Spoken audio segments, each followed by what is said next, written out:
हिंदी चल रहा दूसरी कक्षा में माधवी दृश्य एक के बारे में जानकारी लेते हैं। आज है दृश्य 2, इसके बारे में जानकारी लेंगे। पिछले दृश्य में नीके एकमात्र कन्या को माधवी को इनके गलाब के हवाले वो सोचता है तो उसका स्वयंवर होने जाते रहता है गलाब के साथ। अब वो आगे चलकर माधवी चक्रवर्ती राजा को जन्म देने वाली रहती है।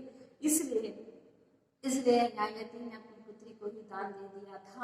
उस युवती ने गलाब के साथ स्वयं वर होने जा रहा था। तो अगले दृश्य में दूसरे दृश्य में क्या होता है आज के दृश्य में देखेंगे। कथा राजाओं के दिल की हत्या कोई नहीं पा सकता।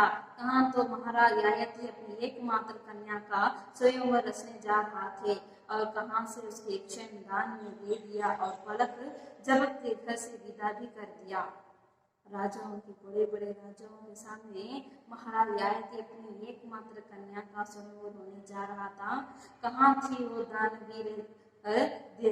में दिया हुआ एक दानवीर ययाति ने अपनी पुत्री को भी दान दिया है। पलक खोलने तक उसका स्वयंवर हो चुका था। वहां से विदा भी हो गई थी माधवी। मर्यादा का पुरुषोत्तम राम के साथ भी तो ऐसा ही हुआ था। कहाँ तो अयोध्या में राज्याभिषेक की तैयारियां चल रही थी। कहाँ राम ने 14 साल के लिए वन को जा रहे थे।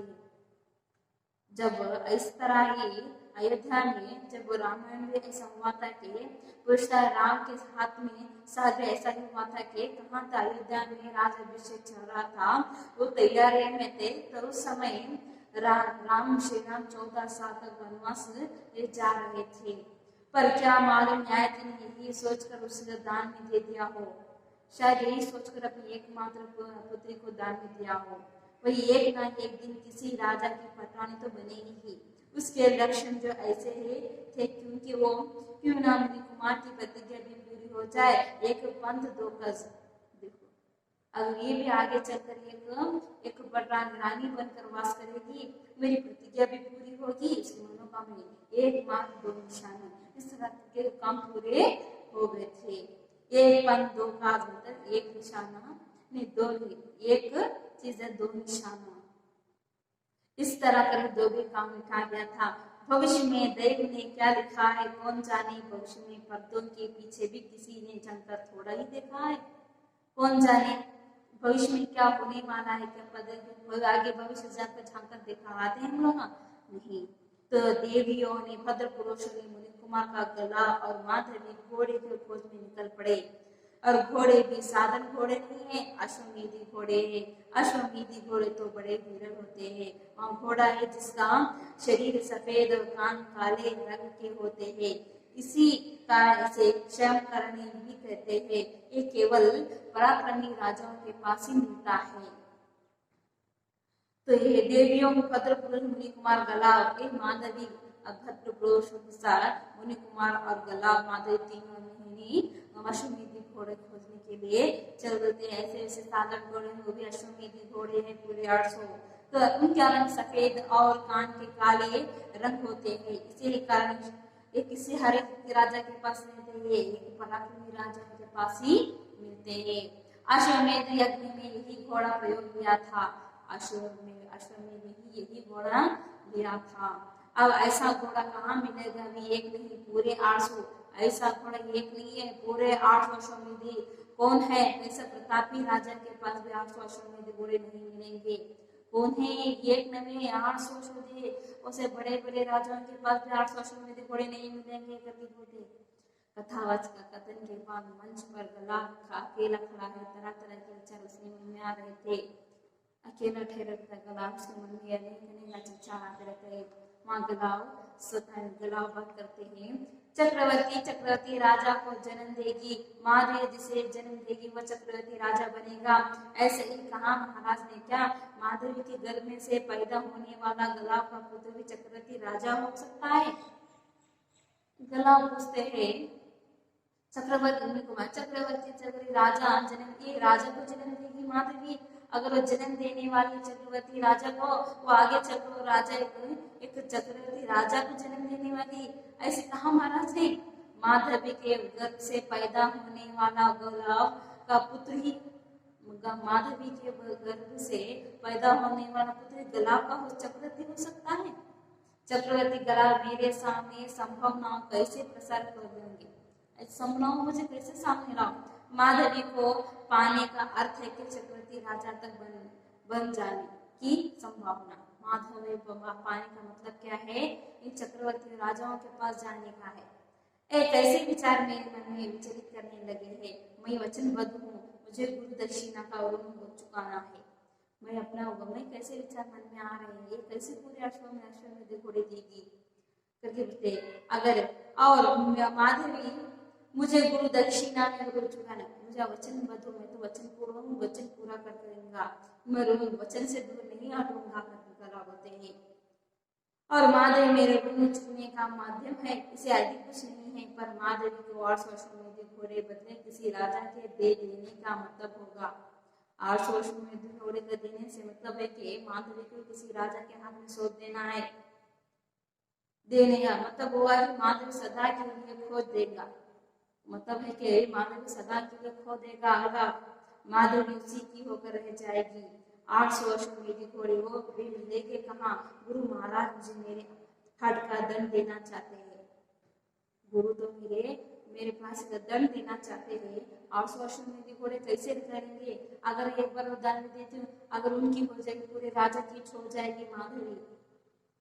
उन्होंने जानबूझकर मुझे ऐसी परीक्षा में डाला है कि मैं विफल हो जाऊंगा।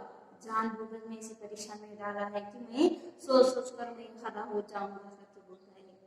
उनके सामने घुटने टेक कर क्षमा याचना करो, उनके सामने क्षमा याचना। एक विद्यार्थी 800 अश्वमेध घोड़े कहाँ से जुट सकता है?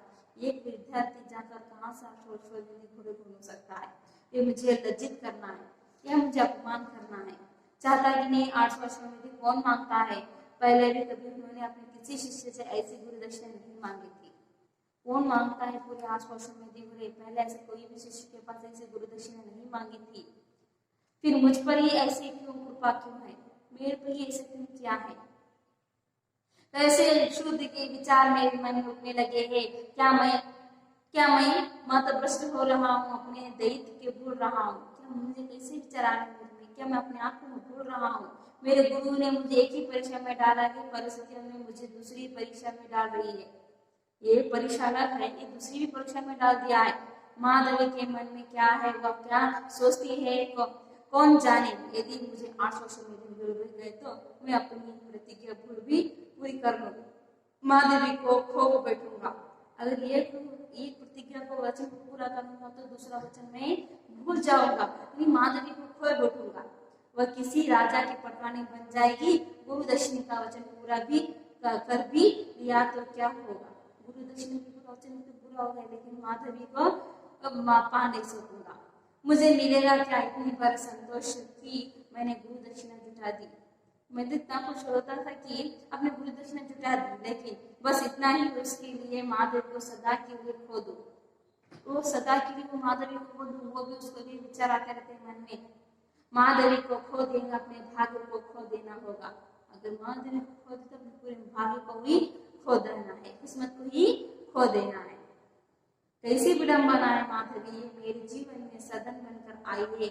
उसके द्वार में गुरु दक्षिणा का दायित्व पूरा कर सकता हूँ, तो उसी के द्वार में चक्रवर्ती राजा भी बन सकता हूँ। ये कौन सी मुसीबत आकर खड़ी हो गई है माधवी? उसके द्वार मेरे द्वार में गुरु दक्षिणा का दायित्व पूरा हो सकता है, या उसके द्वार पर चक्रवर्ती राजा भी बन सकता है, क्योंकि वो कहते हैं।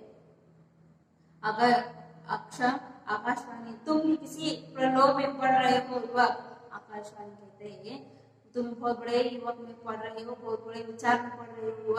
कल तो आत्महत्या करने जा रहे थे और आज चक्रवर्ती राजा बनने के अपने सपने देख रहे हैं। पर पहले दिन आकर जाकर आत्महत्या करने जा रहे थे, तो आज अपने सपने देख रहे हैं चक्रवर्ती का। क्या तुम दो व्यक्तियों के साथ विश्वासघात करेंगे? तुम दो व्यक्तियों के साथ तुम्हें विश्वास तोड़ेगी, अपने गुरु के साथ भी और महाराजा ययाति के साथ भी। अपने गुरु के साथ भी, महाराजा ययाति के साथ भी विश्वास तोड़ेगी। देवलोक में से भी देवता तुम्हारी और आंखें लगेगी। पूरे देवताओं में से पूरे देवता तुम्हारी आंखें लगाए हुए है कि तुम किस दिशा में अपने पाँव बढ़ाओगे। तुम कौन सी दिशा में, सब लोग तुझे ही देख रहे, तुझे सब लोग तेरे बारे में चले, कौन से रास्ता चुनोगे करके उनको मारेने के गंगा को कहते हैं। तो अगली कक्षा में गला क्या कदम उठाता है, क्या करता है माधवी के लिए, आप सोशल मीडिया घोड़े किस तरह से जुटाते हैं, कक्षा में जानकारी हासिल करेंगे। आज के लिए धन्यवाद।